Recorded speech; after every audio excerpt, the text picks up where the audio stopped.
تم نے سمجھا فحسبتم انما خلقناکم عبثا، کیا ہم نے تمہیں بلا سبب پیدا کر دیا؟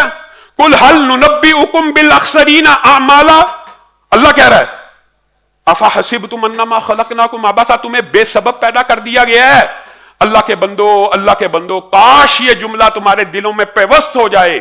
وہ فرشتے جن کی جسامت ستارے کی ہیں، آسمانوں نے جو ستاروں ارب گلیکسیز کو، ملکی وے جیسی ٹریلین گلیکسیز کو گھیرا ہوا ہے، اس آسمان کی چھت کے اوپر اللہ تعالیٰ نے اتنا بڑا فرشتہ پیدا کیا۔ حدیث کے الفاظ ہیں جب وہ اس آسمان دنیا کے اوپر سجدہ کرتے ہیں تو آسمان کی چولیں ہلنا شروع ہو جاتی ہیں، اتنے وزنی ہیں۔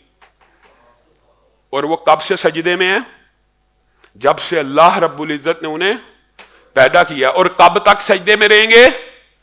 جب تک قیامت قائم نہیں ہوگی، اور جس دن حشر کو قائم کر دیا جائے گا اور ان کے اوپر موت کے لمحات آ جائیں گے اور ان کو کھڑا کر دیا جائے گا، وہ جو کھرب ہا کھرب سال سے سجدے میں ہیں وہ کہیں گے ما عبدنا کا حق کا عبادت، اے اللہ ہم نے آپ کی عبادت کا حق ادا نہیں کیا، آپ اتنے عظیم ہیں۔ میں اور آپ 60 سال کی زندگی میں ایک دن میں 1 گھنٹہ اللہ تعالیٰ عبادت چاہتا ہے، صرف 1 گھنٹہ، حالانکہ مقصد کیا؟ وما خلقت الجن والانس الا، پوری زندگی بھی عبادت میں گزرنی چاہیے۔ 24 گھنٹے انسان سجدے میں سر رکھ دے، اللہ کی عبادت کا حق ادا نہیں کر سکتا، لیکن اللہ تعالیٰ نے اتنا کرم کیا کہ بندہ مومن صرف 5 وقت مسجد میں آ کے نماز پڑھ لے، 1 گھنٹہ 1.25 گھنٹہ لگتا ہے، پورے دن کے اندر 24 گھنٹے کی عبادت لکھی جاتی، 24 گھنٹے کی۔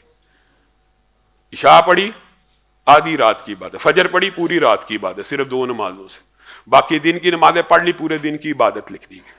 24 گھنٹے رمضان کی عبادت کر لی، پوری زندگی کی عبادت لکھ دی گئی۔ لیلۃ القدر کی عبادت کر دی 81 سال کی۔ اللہ تعالیٰ نے جو پیکیجز کم دیے، یہ میں اور آپ غافل ہیں۔ اسی لیے رسول اللہ صلی اللہ علیہ وسلم نے فرمایا تھا کہ عقل مند مومن وہ ہے، عقل مند مومن وہ ہے جو ہر وقت موت کو یاد رکھتا ہے۔ عبداللہ ابن عمر کن فی الدنیا کأنک غریب او عابر سبیل، ابن عمر دنیا ایسے گزاری جیسے تو دنیا سے اجنبی ہو۔ مراد یہ ہے، یہ بھی قرآن میں ثابت ہے اچھی زندگی کی دعا کرنی چاہیے، یہ بھی ثابت ہے عبد الرحمن ابن عوف اچھی زندگی بھی ہے، لیکن مفہوم یہ ہے کہ دنیا کی محبت میں اس طرح غرق نہ ہو جانا۔ ہل ننبئکم فی الاخسرین اعمالا، تمہیں بتاؤں کہ خسارہ پانے والے کون ہیں؟ الذین ضل سعیہم فی الحیات الدنیا وہم یحسبون انہم یحسنون صنعا، جنہوں نے صبح دکان کھولی، کاروبار کھولا، تجارت کا اڈا کھولا اور سارا دن صرف کاروبار کیا اور گھر آ کے بیوی بچوں کو پالا، یہ بھی عبادت ہے، لیکن انہوں نے یہ سمجھا وہم یحسبون انہم یحسنون صنعا، انہوں نے پورا حق ہی ادا کر دیا عبادت کا۔ صرف کمائی کرنا اور صرف بیوی بچوں کا پیٹ پالنا ہی کافی نہیں ہے، بلکہ اللہ تعالیٰ کہہ رہا ہے یہ بدترین خسارے میں یہ لوگ ہیں جنہوں نے یہ سمجھا کہ صرف دنیاوی زندگی گزارنے کے اسباب پیدا کرنا ہی بہترین زندگی ہے اور بیوی بچوں کا پیٹ پالنا ہی بہترین زندگی ہے۔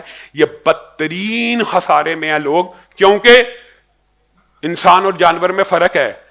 بچوں کی پرورش جانور بھی کرتا ہے، بچوں کو کھانا جانور بھی کھلاتا ہے، صرف بیوی بچوں کی پرورش کرنا اس دنیا کا مقصد نہیں ہے۔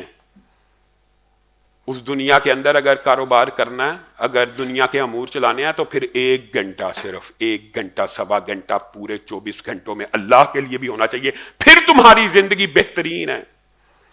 اگر تم نے الذین ضل سعیہم فی الحیات الدنیا، اگر پورا ٹائم صرف دنیا ہی کو اکٹھا کرنے پہ لگا دیا، تم خسارے میں ہو۔ فلا نقیم لہم یوم القیامت وزنا، عظیم آیت ہے، بندہ حیران رہ جاتا ہے کہ یہ وعیدیں تو قرآن پاک میں شرک جیسے، زنا جیسے، قتل جیسے باتوں میں آئے تو اللہ تعالیٰ نے صرف دنیا کمانے والے کے لیے یہ کیا بات کر دی؟ فلا نقیم لہم یوم القیامت وزنا، کہ قیامت کے دن جو صرف دنیا کماتے ہیں نا، آج ہمارا 90% معاشرہ سرمایہ دارانہ نظام سے متاثر ہے، اور اس کی یہ خواہش ہے کہ بس میں بیوی بچوں کا پیٹ پالوں، چاہے لوٹ کر کے، چاہے مار کر کے، چاہے رشوت کر کے، چاہے قسوٹ کر کے، چاہے حرام کھا کے، کسی بھی طرح بس دنیا گزر جائے۔ فلا نقیم لہم یوم القیامت وزنا، ایسے بندوں کے لیے قیامت کے دن نیکیوں کا پلڑا قائم ہی نہیں ہونا، بندہ اپنی نیکیاں لے کے پھر رہا ہوگا کہ کس پلڑے میں ڈلنی ہے. فلا نقیم لہم یوم القیامت وزنا. تو نے پوری زندگی میں چاہے نیکیاں کی لیکن تیری زندگی کا مقصد صرف بیوی بچوں کا پیٹ پالنا تھا, صرف دنیا ہی اچھے گزارنا تھا, اس لیے تیری نیکیوں کی اللہ تعالیٰ کو کوئی پرواہ نہیں. ہاں تو 5 نمازیں پڑھ لیتا, تو روزے رکھ لیتا, تو اللہ کے یہ جو حقوق ہے بہت مختصر صرف وہی کر لیتا, صرف حقوق العباد کا خیال رکھ لیتا, تو تیری نیکیوں کا آج وزن تولا جاتا. اس لیے بہترین شخص وہ ہے, بہترین شخص وہ ہے, بہترین شخص وہ ہے, عقل مند ترین شخص وہ ہے کہ جس نے موت کو یاد رکھا. اور یاد نہ بھی رکھو گے تو آنی نہیں ہے. خالد ابن ولید اور صحابہ کے اقوال ہم بھول گئے کہ میری زندگی کی حفاظت. بعض صحابہ نے عظیم جملے بولے, آپ کو موت سے ڈر نہیں لگتا؟ موت سے ڈر؟ میری تو زندگی کی حفاظت موت کر رہی ہے. یہ کیا بات ہوئی؟ کہا جس وقت لکھی ہے اس سے 1 منٹ پہلے نہیں آ سکتی, قرآن پاک میں اللہ نے کہا ہے, تو مجھے کیسا خطرہ ہے؟ میری زندگی کی حفاظت تو موت کر رہی ہے. اور اسی لیے شاعروں نے کہا ہر ذی روح نے موت کا ذائقہ چکھنا ہے, ہر ذی روح نے موت کا ذائقہ چکھنا, اور ہر شخص نے قبر میں داخل ہونا ہے. اور ضروری نہیں وہ قبر مٹی کی ہو, وہ قبر پانی بھی ہو سکتا, وہ قبر درندوں کے پرندوں کے پیٹ بھی ہو سکتے ہیں. قبر سے مراد صرف مٹی کی قبر بھی نہیں ہوتی. بعض ملحد اس قسم کا بھی اعتراض کرتے ہیں, جو جی پانی میں چلا گیا, جس کو جی درندوں نے چیٹ پھاڑ کے کھا لیا, ان کا کیا؟ درندوں کے پیٹ ان کی قبریں ہیں, اور سمندر ان کی قبریں ہیں. اور اللہ تعالیٰ کے لیے وہ حدیث بھی بھول جاتے ہیں کہ ایک بندے نے کہا تھا مجھے جلا کے میری راک کو ریزہ ریزہ کر دو, رات کو بکھیر دیا گیا. اللہ تعالیٰ نے کیا کہا؟ قم باذن اللہ. وہ جو بکھری ہوئی راک کھڑی ہوگی. اللہ تعالیٰ کے لیے قبر حیات برزخی کو قائم کرنا یا مردے کو دوبارہ زندہ کرنا کوئی مسئلہ ہے؟